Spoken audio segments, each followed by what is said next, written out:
Assalamu alaikum warahmatullahi wabarakatuh. Rabbi zidni ilma, O Allah, increase my knowledge.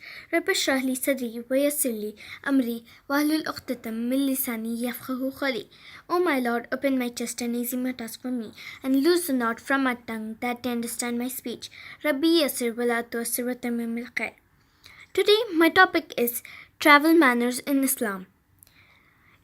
Travel in Islam means moving by land, air, or sea from one's country to another to achieve a benefit that is permitted by Allah. Glory be to Him.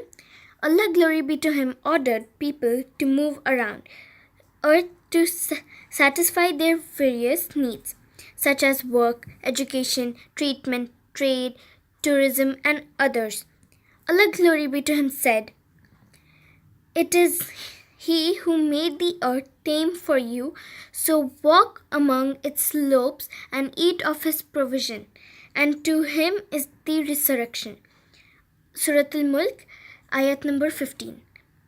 Through travel, the traveler will think of the wonders created by Allah, glory be to Him, thereby increasing his belief in Him.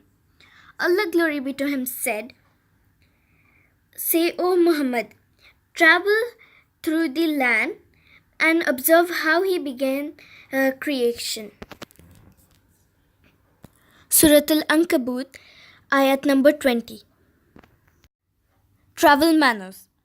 First, before travel, the Muslim must observe the following manners. Have a righteous intention. The Muslim would make his travel a means for getting closer to Allah subhanahu wa ta'ala. The Messenger of Allah, peace be upon him, said, "Acts are judged only by intentions, and a man will have only what he intended." Narrated by Al-Bukhari and Muslim. Leave sufficient money and provision for his family.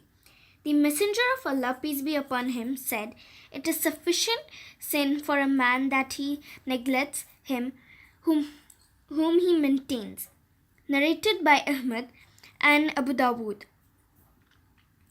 Choose a good companion who will remind him of Allah, glory be to him, help him obey him, and guide him to good things. The Prophet, peace be upon him, said, "Keep only a believer for a companion, and let only a pious eat your food." Narrated by Abu Dawood and Al-Tirmidhi.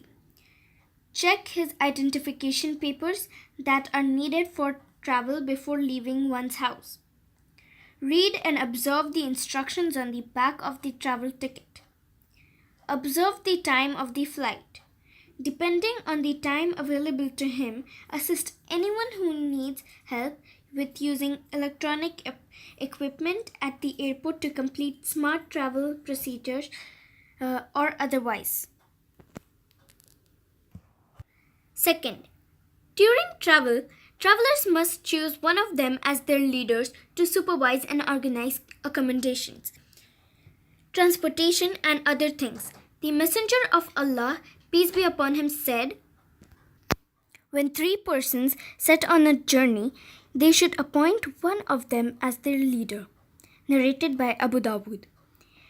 Saying the travel supplication when one gets on his car, the plane, or other means of travel. The travel supplication is, "Glory be to Him who subjected for us this ride, and we were not ourselves powerful enough to use it as a ride, and we are going to return to our Lord. O Allah, we seek virtue and pity from you in this journey of ours, and acts that pleases you. O Allah, lighten this journey of ours and make its distance easy for us. O Allah, you are our companion during the journey and guardian of our family. O Allah, I seek refuge with you from hardships of the journey, gloominess of the sights, and finding of evil changes in property and family on return." Narrated by Muslim. Performing religious duties such as prayers and decent clothing, avoiding all kinds of sins without harming anyone by words or acts, by backbiting, tale-bearing, telling lies, or other sins, and being kind to people through one's words and acts. The Prophet, peace be upon him, said, "The believers in their mutual kindness, compassion, and sympathy are like one body. When one of the limbs suffers, the whole body responds to it with wakefulness and fever." Narrated by Al-Bukhari and Muslim. Observing safety and security instructions while on the plane. Third, upon return from travel, the Muslim must not forget several things upon returning, including the following: seeing the return supplication, which is exactly like the travel supplication, but with the following addition at the end: we are returning in safety, repenting, worshipping our Lord, and praising Him. Narrated by Muslim. Telling the family in advance about one's arrival so that they prepare to meet him. Observing the permitted weight of luggage. وآخر الدعوانا أن الحمد لله رب العالمين. السلام عليكم ورحمة الله وبركاته.